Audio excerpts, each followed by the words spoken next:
Welcome back to Christian Questions on News Talk 102.3 FM WXLM. Our subject this morning is Halloween happy? To be a part of our program, call 860-442-6102. That's 442-6102. And that's an interesting question, and every time you ask it, I say, which level of Halloween are we looking at? And you know, folks, admittedly, we are trying to give you a wide perspective on looking at all of the pieces that go into this particular time of year, because it's not simple. Not by any stretch of the imagination is it simple. And, you know, we ought to know. We ought to know where things came from. You do with that what you'd like to do with it, but you really ought to know. So, Jonathan, we had talked just before the break about All Saints' Day. Right. What it meant and the placement of it as November 1st. Now, Halloween, October 31st, is the evening before All Hallows' Day. And, again, All Saints' Day was also known as All Hallows. So, All Hallows' evening would have been the evening before. That's where you get Halloween. Okay, that's where the contraction of the word comes from. Now, All Souls' Day is November 2nd. Let's take a quick look at that from this Wikipedia encyclopedia. All Souls' Day is the day set apart in the Roman Catholic Church for the commemoration of the faithful departed. The celebration is based on the doctrine that the souls of the faithful, which at death have not been cleansed from venial sins or have not atoned for past transgressions, cannot attain the beatific visions, and that they may be helped to do so by prayer and by the sacrifice of the Mass. Okay, so that's what All Souls' Day was for. So you had All Saints' Day for those, essentially, if I were to try to bring it down to very simple terms, again, I'm not Catholic, so if I'm wrong, you know, somebody can certainly correct me on this, but to bring it down to simple terms, All Saints' Day was to recognize those who had done a good job. All Souls' Day was recognizing those who hadn't and praying for them, okay, because it said that they still needed work. Okay, and that's where it came from. Just another quick part of a paragraph, and then we'll move back to the scriptures. The practice of setting apart a special day for intercession for certain of the faithful departed is very old. But the first feast of general intercession was established by St. Odilo of Cluny around 1048. This legend is given by Pietro, now this is a legend, given by Pietro Damini in his life of St. Odilo. According to this, a pilgrim returning from the Holy Land was cast by a storm on a desolate land. And again, this is a legend. A hermit living there told him that amid the rocks was a chasm communicating with purgatory, from which perpetually rose the groans of tortured souls. The hermit also claimed that he heard the demons complaining of the efficacy of the prayers of the faithful, and especially the monks of Cluny, in rescuing their victims. Upon returning home, the pilgrim hastened to inform the abbot of Cluny, who then set November 2nd as the day of intercession on the part of his community for all the souls in purgatory. Now that's just a legend, but it was an interesting sidebar to the putting together of these 3 days of October 31st, November 1st, and November 2nd. But again, going back to paganism, again, we're putting the two together because they fall on the same days, but they're very, very different in a lot of ways. Paganism is a time of lawlessness for 3 days, and it's a time when they're saying the veil between this life and the life of the dead is thinnest, so that you can communicate the best at that time. And from the Catholic perspective of All Saints' Day and All Souls' Day, it was a time to honor the passing of saints and to pray for the cleansing of souls. I think that's probably the best way to describe that. Back to the New Testament. Back to the Scriptures. And folks, if you have a thought, it's 860-442-6102. That's 442-6102. In the New Testament, the word soul means, from the Greek dictionary, breath. Okay.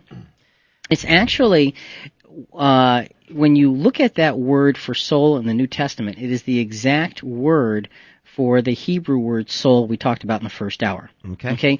Greek and Hebrew had a lot of they had words that translated exactly from one language to the other. Okay. With English, it's very difficult because those two languages were much more descriptive.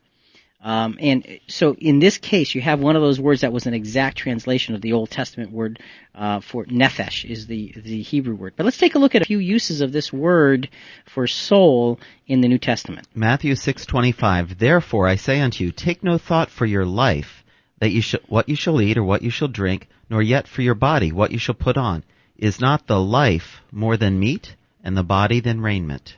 Okay, the word for life Is the same word for soul. Okay, so and you had said something in the first hour when we talked about the creation of man. Mm-hmm. You said that the body. Yeah, the body plus breath equals soul, a Okay. mathematical formula. Okay, and that's found in Genesis 2:7 because that's the way it's described as the creation of the human soul. Okay. Yes. Okay. You become a living soul, you don't have a soul. Right. So you're saying Adam didn't receive a soul. Exactly. He became a soul when the raw elements were activated by God's breath of life, if you will. Exactly. Okay. All right, let's look at a few other uses in the New Testament. Matthew 16:25, For whosoever will save his life shall lose it, and whoever shall lose his life for my sake shall find it. Okay, now, saving your life or losing your life, again, if you believe that the soul doesn't truly die, but just meets a stopping point, or not a stopping point, a transition point, okay, then I don't know how that thought works alongside of this scripture, losing your life for my sake. In other words, losing your life and being willing to die. Mm-hmm. That's a hard thing.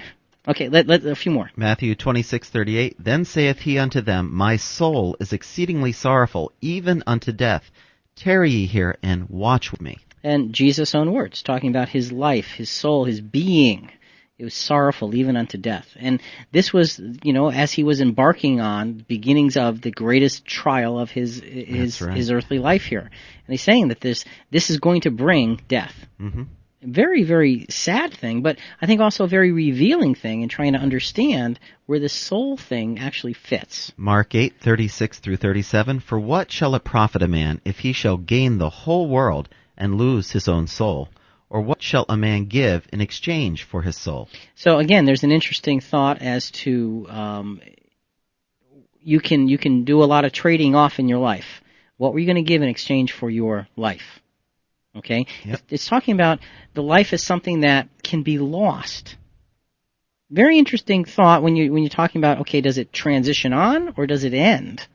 It sounds to me, it fits better in my mind very clearly. It ends. If you look I at it agree as with an you. ending point. Luke 10:27, and he answering said, Thou shalt love the Lord thy God with all thy heart, with all thy soul, and with all thy strength, and with all thy mind, and thy neighbor as thyself. I like that scripture because when it says love the Lord your God with all your soul, it's with your very being, with your very essence, with Yes. with your life principle that's in you, you should love God. Right. It's a great scripture just to define it. John 15:13, Greater love hath no man than this, that a man lay down his life or soul for his friends. Okay, now that's an interesting scripture because the fact that Jesus was laying down his life, meaning he was giving it up. Mm-hmm. See, when you lay down something, if you lay down your weapons, you're surrendering them. Exactly. Jesus was doing the exact same thing with his life. And if you substitute the word soul, hopefully it's like, oh, wow, okay, that's what it means, because that's what the word really is. One more. And if you take it also, if you lay down your breath, Yeah.